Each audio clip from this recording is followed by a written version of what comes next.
આજે આપણે જલાલપુર ગામ છે ત્યાં ઓમ રુદ્રા આપણું વપરાણું જોવા માટે આવ્યા છે. આજની તારીખ છે 29/1/2026. તો ખેડૂતભાઈને પૂછીએ કે ઓમ રુદ્રા વાપર્યું છે તો એને રિઝલ્ટમાં કેવું છે. તો ખેડૂતભાઈ, મારું નામ તમારું નામ? વિનોદભાઈ. વિનોદ, આખું નામ? વિનોદભાઈ ભૂપતભાઈ ગામી. ગામ તમારું? જલાલપુર. તાલુકો? ગઢડા. અને જિલ્લો? બોટાદ. આજની તારીખ 29/1/2026. હા. તમારા મોબાઈલ નંબર? 74 19 36 9 47. બરાબર.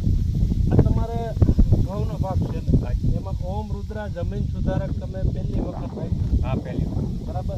બાકી નિલેશભાઈ વાપરતા એમને પણ આ સિઝનમાં વાપર્યું છે ઘઉંમાં, બરાબર. અને કપાસભાઈ ગયા સિઝનમાં એનું વાપરેલું હતું અને ગયા વર્ષે ચણામાં પણ વાપર્યું હતું.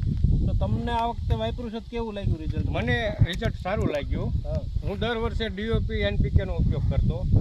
ઓણના વર્ષમાં નિલેશભાઈની સલાહથી મેં ઓમ રુદ્રા વાપર્યું એટલે મને રિઝલ્ટ સારું લાગ્યું.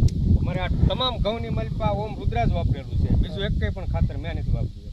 તો કોઈ રિઝલ્ટમાં ફરિયાદ ખરી મારી? ના, કમ્પ્લીટ રિઝલ્ટ છે. ગયા વર્ષે જેવા ઘઉં હતા એવા જ? હા, એવા જ ઘઉં છે. તમે રાસાયણિક બંધ કરી દીધું ને? હા. ટૂંકમાં એવું થયું ને. આ વર્ષે આપણું જમીન સુધારક વાપરેલું છે. હાજી. તો તમે શું કહેવા માંગશો ખેડૂત મિત્રોને? ખેડૂત મિત્રોને એટલું જ કહેવાનું છે કે જમીન સુધારક બનતું હોય તો માણસના સ્વાસ્થ્ય માટે બહુ સારું રહે છે. જમીન માટે સારું છે. જમીન માટે સારું રહે. પ્લસ પૈસામાં નહીં શું? પ્લસ પૈસામાં કહેતા ઘણો ફેર પડે ને અમીરભાઈ, એમ ઘણો ફેર પડે એમ. પછી બીજું એવું કે અત્યાર સુધી ખાતરો વાપરે વાડી સુધી કોઈ જોવા આવે ના? તો હું બે ત્રણ સીઝન જાય આટો માર્યો જ હાજી. છું. બરાબર છે ને મારી વાત?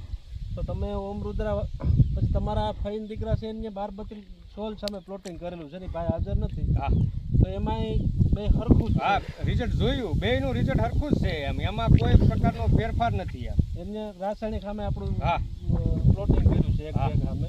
એ ભાઈ હાજર નથી પણ આપણે તમને પૂછીએ છીએ કે હા, ભાઈ એ બરાબર જ રિઝલ્ટ છે ને? હા, બરાબર રિઝલ્ટ છે. તો તમે ઓમ રુદ્રા વાપર્યું અને મારી ઉપર ભરોસો કરો છો એ બધું તમારો ધન્યવાદ.